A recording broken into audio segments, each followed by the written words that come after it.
O vídeo já vai começar, mas antes, não se esqueça de se inscrever e ativar as notificações.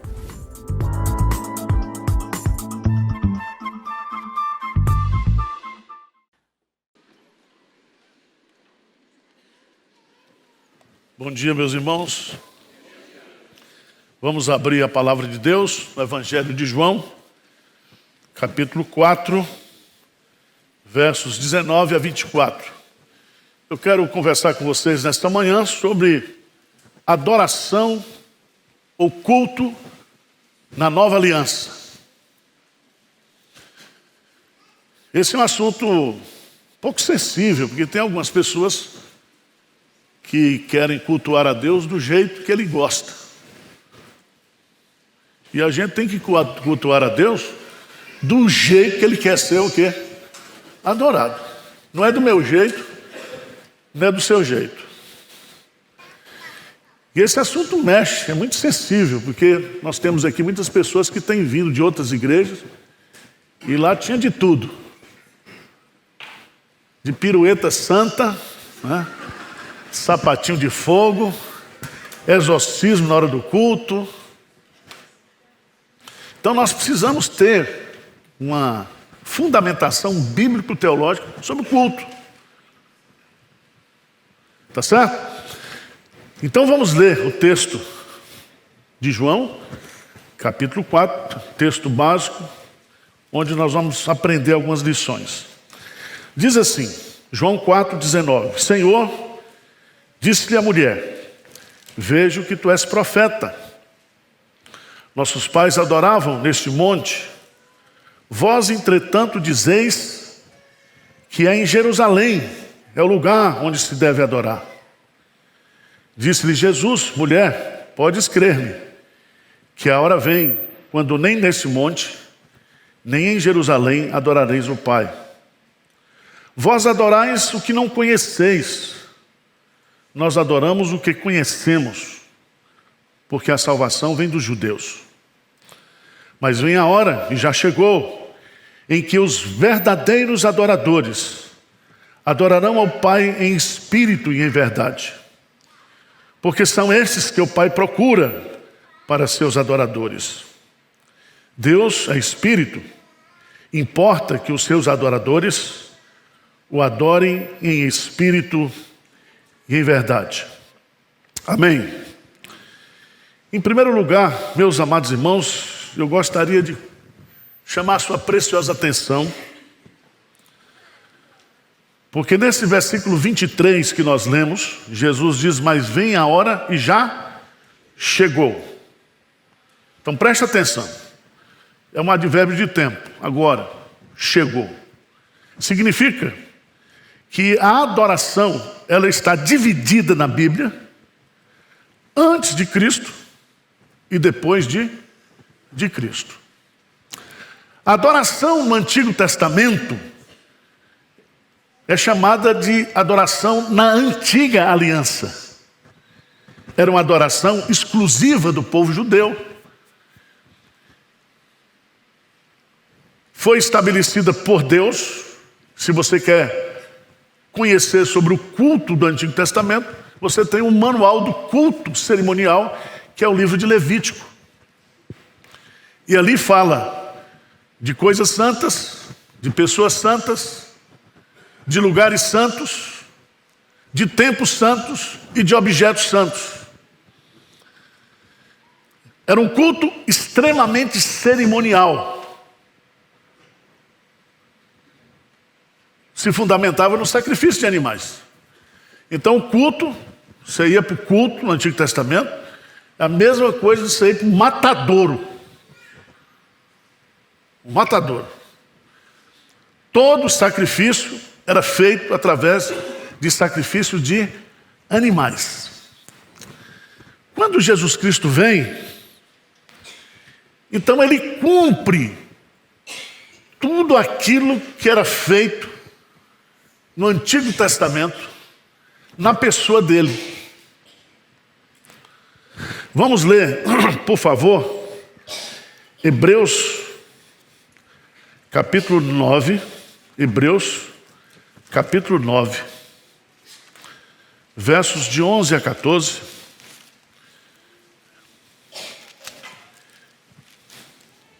Hebreus capítulo 9, versos de 11 a 14. O que diz aí? Quando, porém, veio Cristo como sumo sacerdote dos bens já realizados, mediante o maior e mais perfeito tabernáculo, não feito por mãos, quer dizer, não desta criação, não por meio de sangue de bodes e de bezerros, mas pelo seu próprio sangue, ele entrou no Santo dos Santos, uma vez por todas, tendo obtido eterna redenção. Portanto, se o sangue de bodes e de touros e a cinza de novilhas, aspergidos sobre os contaminados, os santificam, quanto a purificação da carne, muito mais o sangue de Jesus Cristo, que pelo Espírito Eterno, a si mesmo se ofereceu, sem mácula a Deus, purificará a nossa consciência de obras mortas, para servirmos. Esse verbo servir aí é o verbo adorarmos ao Deus vivo e verdadeiro. Então, lembra lá de Levítico, capítulo 16, o Yom Kippur? O Yom Kippur era um dia anual do sacrifício que era feito pelo povo. Então o sumo sacerdote colocava 2 animais, ele colocava a mão sobre a cabeça desses animais, fazendo a transferência dos pecados. Um desses animais era enviado pelo deserto, e o outro era o bode expiatório, que se fazia o sacrifício. E o sumo sacerdote, amarrado, ele entrava lá no Santo dos Santos para derramar o sangue lá no hilastério. Tudo isso se cumpre com Jesus. Só que Jesus, ele não ofereceu esse sacrifício no tabernáculo terreno. Ele comparece na presença de Deus. Ele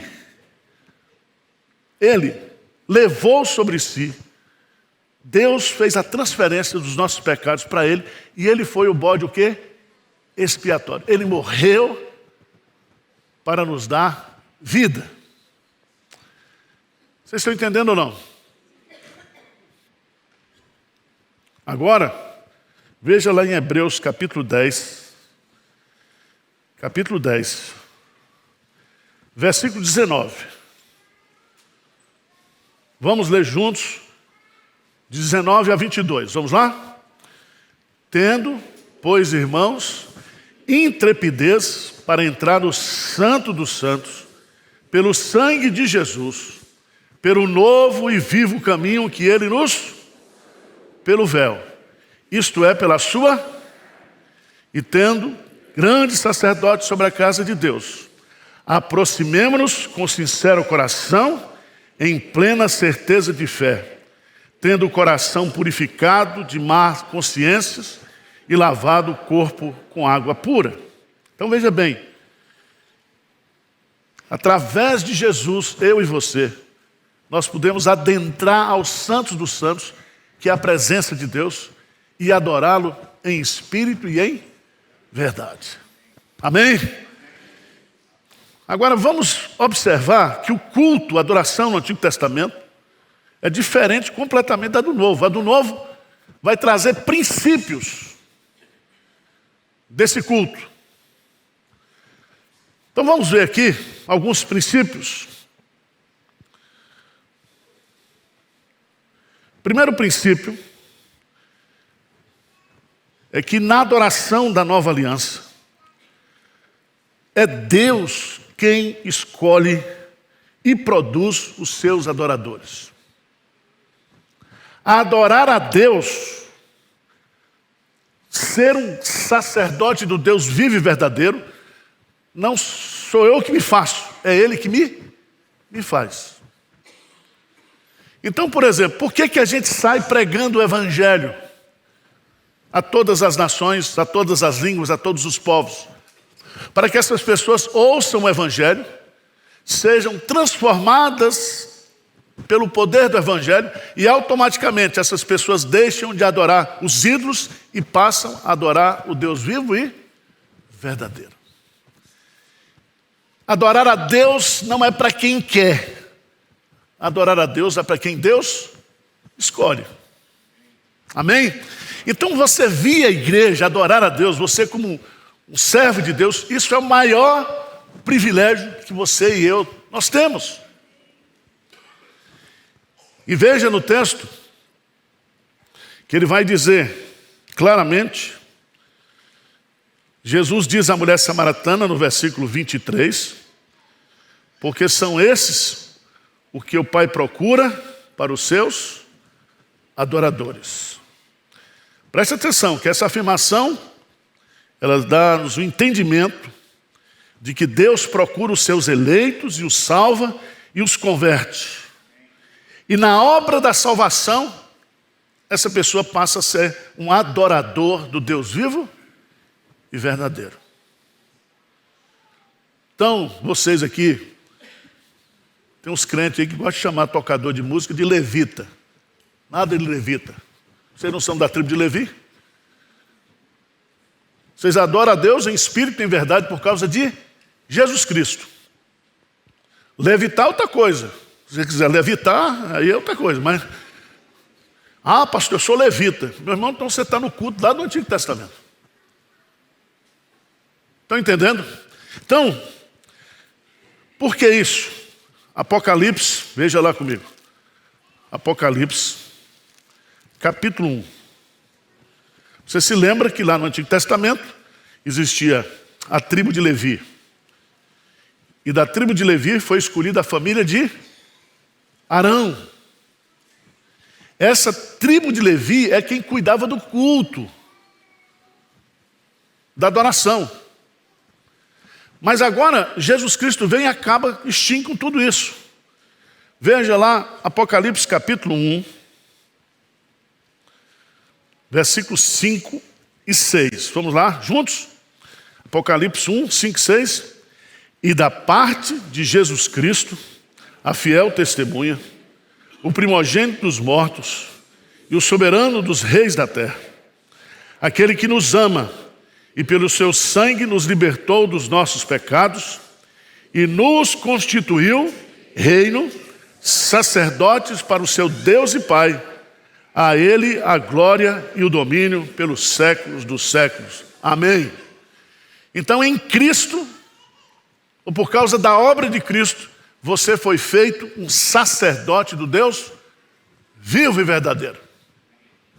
Amém? Então, não existe aqui também uma casta de sacerdotes. Sacerdote de primeira, de segunda, né? Sacerdote bronze, ouro, diamante. Não tem isso, não. Todos nós somos sacerdotes do Deus vivo e verdadeiro. Todos nós fomos transformados em adoradores. Amém? Então guarda esse princípio. Guarda esse princípio. Quem veio da igreja católica, né? O sacerdote é somente o quê? O padre, o vigário.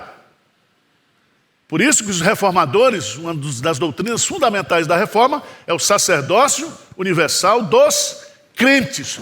Todo crente é um sacerdote do Deus vivo e verdadeiro. Presta atenção, sacerdote não foi bispo, apóstolo, pastor, isso é outra coisa. O fato de eu ser pastor, eu tenho a responsabilidade de ensinar a palavra para vocês, de cuidar de vocês. Mas eu, diante de Deus, nós somos todos o quê? Iguais. Estão entendendo? Então não existe aquele crente que tem uma oração mais forte, aquele homem de Deus. Calma, meu irmão. Todo mundo é de Deus. Se você é crente, nova criatura, tá certo? Eu uso paletó e gravata porque eu acho. Isso aqui não tem nada a ver com a estola sacerdotal do Antigo Testamento. Eu entendo que se eu fosse comparecer perante o governador, se eu fosse para uma audiência com o juiz de direito, eu iria com a roupa adequada. Tem roupa adequada para todo lugar. É ou não é? Então eu venho de paletó e gravata. Não venha de biquíni, tá? Se você vier de biquíni, os diáconos não deixam você entrar, porque biquíni é uma roupa de praia. Vocês estão entendendo ou não? Então todos nós, esse é o primeiro princípio. Os verdadeiros adoradores adorarão o Pai em espírito e em verdade. São esses tais que Deus o quê? Procura. Segundo princípio é que o culto cristão, ele é um culto inteligente.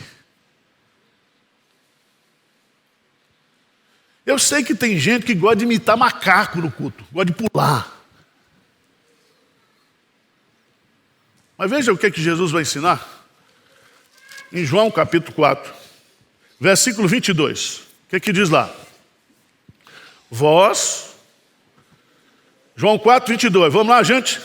Vós adorais, nós adoramos o quê? Porque a salvação vem dos judeus. Presta atenção. Adoração sem conhecimento é superstição. Nós adoramos a quem nós o quê? Conhecemos. Significa que o culto, ele é um culto o quê? Que usa o quê? A razão. E não adianta você chegar feito tonto diante de Deus, feito tolo, porque Deus não aceita sacrifício de tolos. Isso é muito importante, irmãos, para a gente entender. Eu queria que você fosse lá para Romanos, capítulo 12. Romanos, capítulo 12.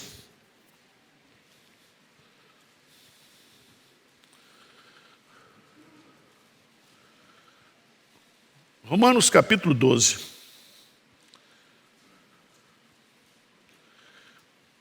No versículo 1, Paulo diz assim: rogo-vos, pois, irmãos, pelas misericórdias de Deus, que apresenteis o vosso corpo por sacrifício vivo, santo e agradável a Deus, que é o vosso culto, o quê?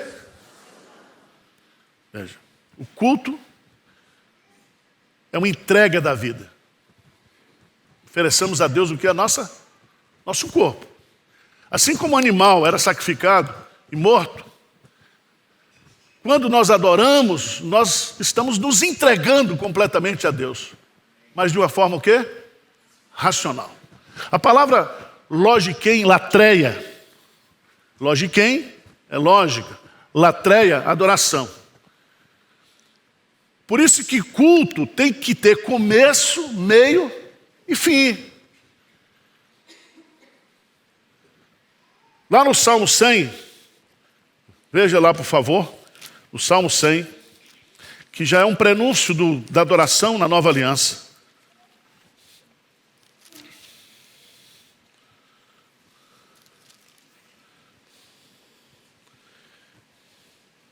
Ele diz assim: celebrai com júbilo ao Senhor todas as terras, servi ao Senhor com alegria, apresentai-vos diante dele com cântico. Versículo 3, o que diz aí? Sabei que o Senhor é Deus, foi Ele quem nos fez e dele somos o seu povo. O que ele está dizendo aqui? O verbo saber é o verbo de inteligência, conhecimento. Eu sei o Deus que eu estou adorando e eu sei quem eu sou. Sabei que o Senhor Deus, e que nós somos o quê? Ovelhas do seu pastoreio. Por isso você tem que tomar cuidado. Tem igrejas que fazem: pastor, vamos fazer um culto aqui para agradar visitante. Agradar visitante? Incrédulo? Não. Vamos fazer um culto para agradar a Deus, porque o culto é teocêntrico. E aí o cara vem, ele não é crente. Porque na hora que a igreja adora, Deus está presente. E ali há a manifestação do poder do Espírito Santo. Há 20 anos atrás, 30 anos atrás, um grupo de pastores conservadores dos Estados Unidos resolveram criar igreja para segurar jovem. Vocês imaginam? Era igreja com luz, com gelo. Até hoje tem. Tem igreja aí que para trabalhar com jovem faz tudo isso. Né? Jogo de luz, o púlpito é preto, O pastor prega com a cueca de lá de fora. É tatuado. 30 anos se passaram. E eles descobriram que não tem jeito. Porque o que segura jovem na igreja é conversão. Se o cara for convertido, ele adora aqui, com a igreja que tem recurso, ele adora lá na periferia, ele adora em qualquer lugar, porque ele é um filho de Deus, verdadeiro adorador, que adora o Pai em espírito e em verdade. Tá certo? Não existe maneira de segurar crente, querendo fazer agradar crente. O culto tem que ser agradável a Deus. Claro que você não vai também fazer um culto em latim, né? O culto, ele tem que ser reverente, mas ele tem que também ter essa objetividade. Terceira coisa que a gente aprende aqui é que a adoração na nova aliança, ela não está mais presa a lugares sagrados. Porque veja a pergunta que a mulher faz para Jesus. Versículo 20. Nossos pais adoravam neste monte, vós entretanto dizeis em que em Jerusalém é o lugar onde se deve adorar. Disse Jesus, mulher, pode crer-me que a hora vem, quando nem nesse monte, nem em Jerusalém, o quê? Adorareis o Pai. Sabe por quê? Porque a adoração agora é em espírito e em verdade. Não existe mais o local sagrado onde o culto, ele só é culto se for realizado ali. Então você pode estar cultuando a Deus individualmente, louvando a Deus no metrô, na Sé, às 6 horas da tarde. Eu não aconselho não, mas dá. Você pode cultuar a Deus de onde você estiver.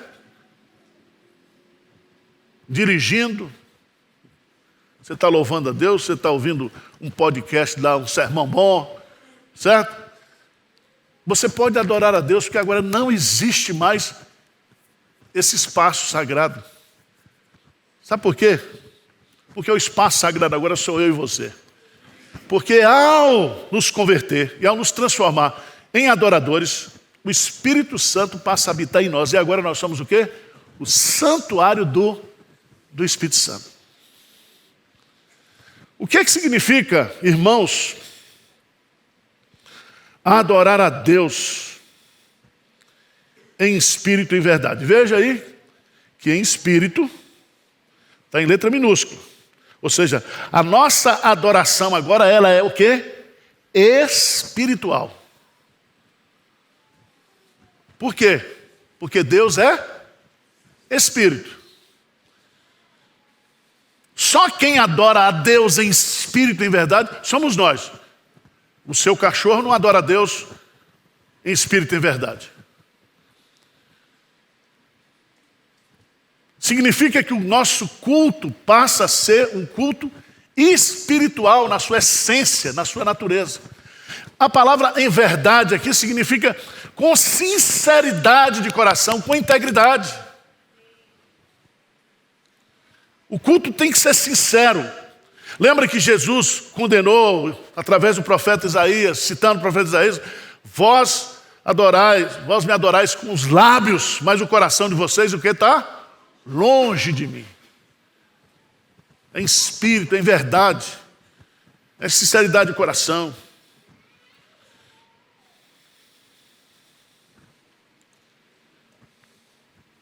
Irmãos, presta atenção. No culto cristão, na nova aliança, nós só temos 5 elementos para fazer o culto a Deus. O primeiro é a oração. O segundo é o louvor, a música. Terceiro, a palavra. Quarto, o ofertório. Quinto, os sacramentos. Só existe, pela Bíblia, no Novo Testamento, esses 5 elementos. Pastor, a gente pode tirar demônio? Pode. E deve. E se você estiver endemoniado, tem que sair também. Mas isso você não marca na hora do culto. Veja se Jesus tirou demônio na hora de culto. Ele tirava demônio em casas, em lares. Quando a igreja sai para pregar o evangelho, ele confronta os poderes das trevas. Você pode orar para curas? Pode, nós podemos orar aqui na igreja. Mas fazer do momento de cura um elemento de culto, está errado.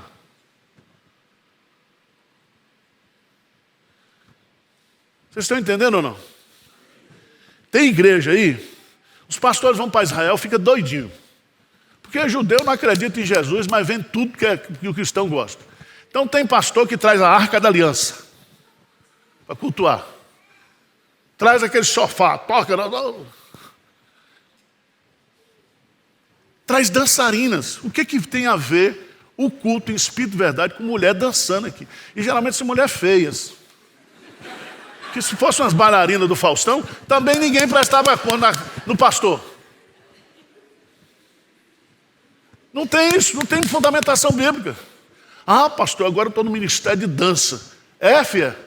Então você vai trabalhar fazendo teatro lá na rua, evangelizando, porque não é elemento de culto. Então tem coisas que são lícitas, mas são coisas que são o quê? Inconvenientes. E Paulo diz todas as coisas, e são lícitas, mas nem todas as coisas o quê? Me convém. Veja, irmãos, pastor, esse negócio de expressão corporal no culto. Veja bem, você está aqui, sua alma está despregada do corpo? Então o seu culto aqui já é um culto que envolve o quê? Você. Ou não? A turma fica, pastor, por que não bate palma aqui? Não tem um mandamento para bater palma no culto. Você pode dar um jeitinho, bate aí palma todos os povos. Pega esse Salmo 47, que é um salmo, está lá da entronização do rei, mas não tem nada a ver com o culto na Nova Aliança. Vocês estão entendendo ou não?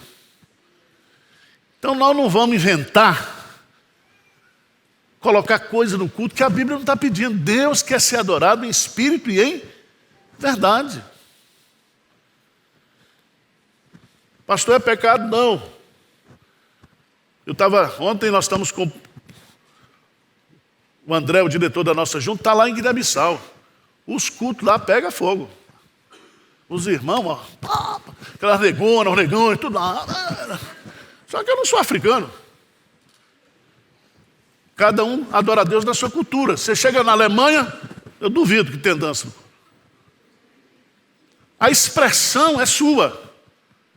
Ninguém vai manipular a expressão. Tá certo? Agora, vamos adiante um pouquinho. Uma das coisas que as pessoas mais questionam, essa questão da música no culto. Por favor, abra a sua Bíblia lá em Colossenses.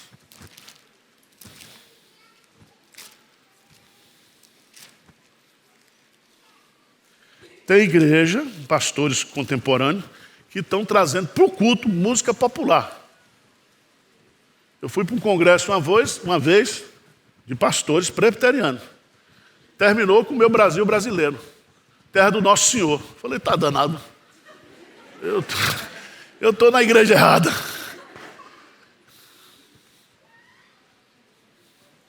Por isso que quando você for casar também, selecione as suas músicas.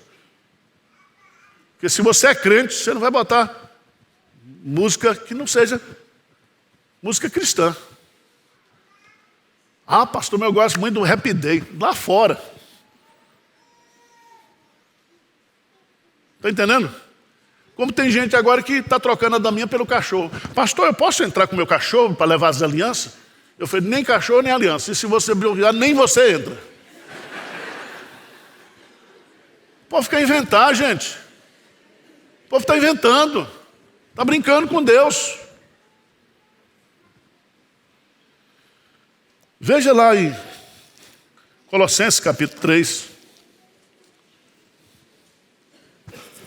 Versículo 16. Pastor, que tipo de música pode? Veja bem, não tem nada a ver. Vê o que a Bíblia ensina. Você sabe que quando Jesus Cristo veio, Ele trouxe a música de volta.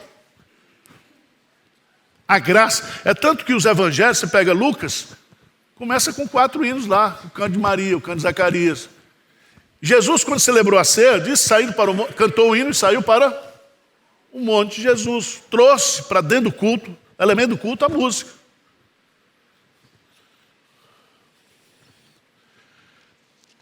Se o culto é inteligente, se Deus é racional, então não vamos cantar também música de escola de samba, que são 3 notas e a mesma batida.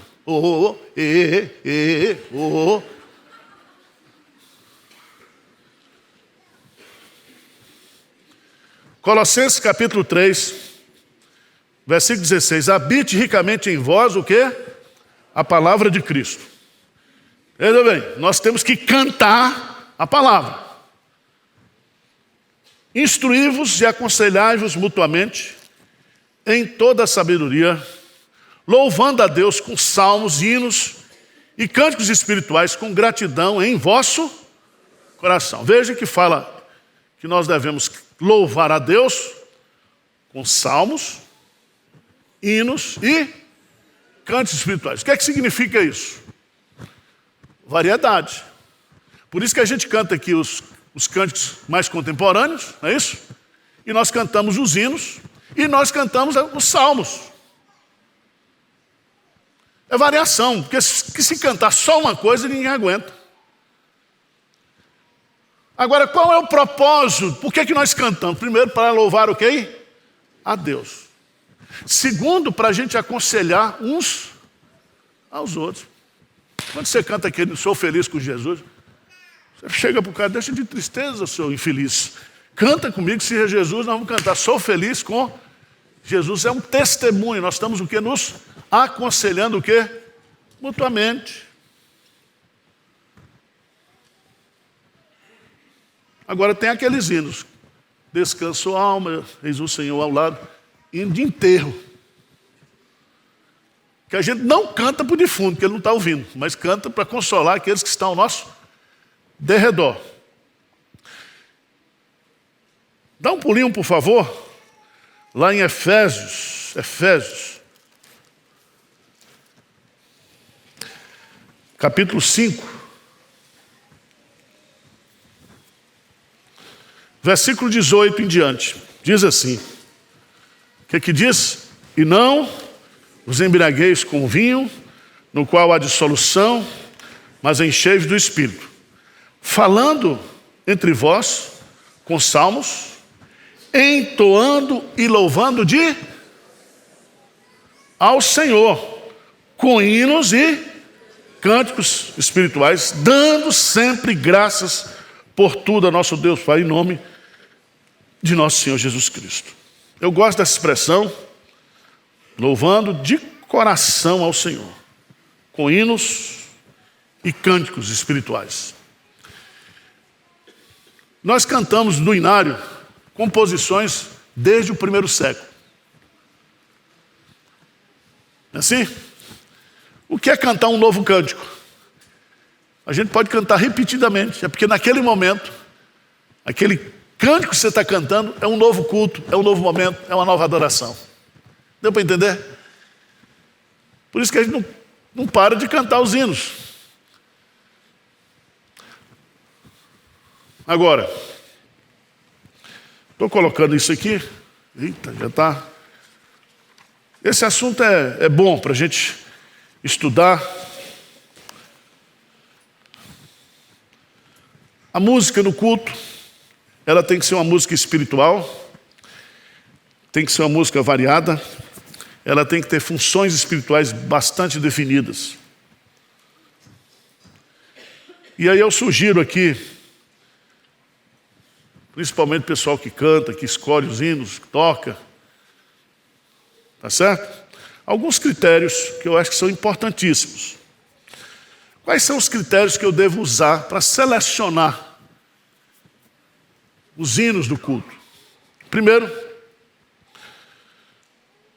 quanto ao objetivo principal da música, deve ser agradar a Deus. Presta atenção, bicho vaidoso é músico. É ou não é? Os músicos podem falar, né? Vocês vivem numa vertente diferente, num mundo diferente. Vocês têm uma sensibilidade diferente.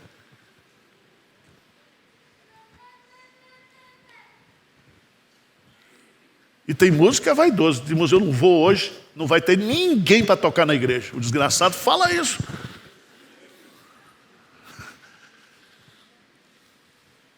Então, presta atenção, meu irmão.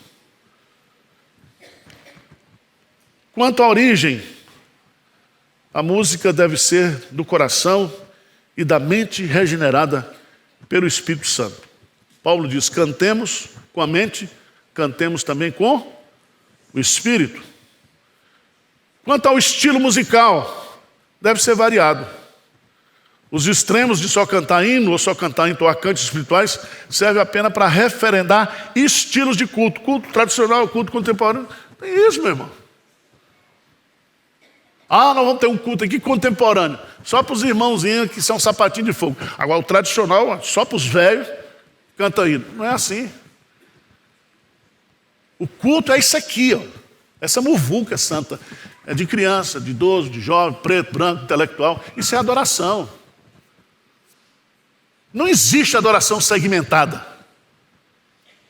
Ah, eu agora sou universitário. Vai ter o culto dos universitários. Vá para o inferno. Você adora a Deus não é porque você é universitário. Você adora a Deus porque você é um sacerdote do Deus vivo e verdadeiro. E aquele irmãozinho mais simples que está lá na igreja, ele também é. Ele também é. Quanto ao conteúdo da música, deve ser bíblico. Veja bem, irmãos, nós cantamos o que nós o quê? Cremos. Então, quanto mais bíblico for o conteúdo da música, melhor. Tá certo? Por fim, quanto à sua execução, deve ser com excelência. Deus merece o melhor e exige o melhor quando a gente também tem o quê? Condições. Quando não tem, é festa santa. Às vezes você chega na congregação, só tem um tecladistazinho lá. E ele toca não por partitura, ele toca por cifra. E dá umas desentoadas, desafinadas. Eu já fiz, irmãos, escola bíblica de férias quando eu era seminarista, e eu dirigia a música. E eu não sei como é que o Espírito Santo ainda convertia aquelas crianças, porque era uma tristeza. E você também não precisa ficar com medo de cantar. Porque a música vem do coração. Mas, pastor, eu não estou no coro. Eu não estou no coro daqui, mas no celestial eu estou. Eu canto. Você não sabe que eu sofro. Porque lá em casa, todo mundo é erudito de música. E eu gosto de cantar umas músicas diferentes. Solta o cabo da... Menino. Você canta no banheiro. Se você está cantando de coração e cantando as verdades de Deus. Quem foi que cantou melhor? Foi Maria? Foi Zacarias? Foi Davi? Quem foi que cantou melhor? Se tivesse um concurso, não é isso que Deus quer. Entoando o quê? De coração. Deus. O que a música deve produzir?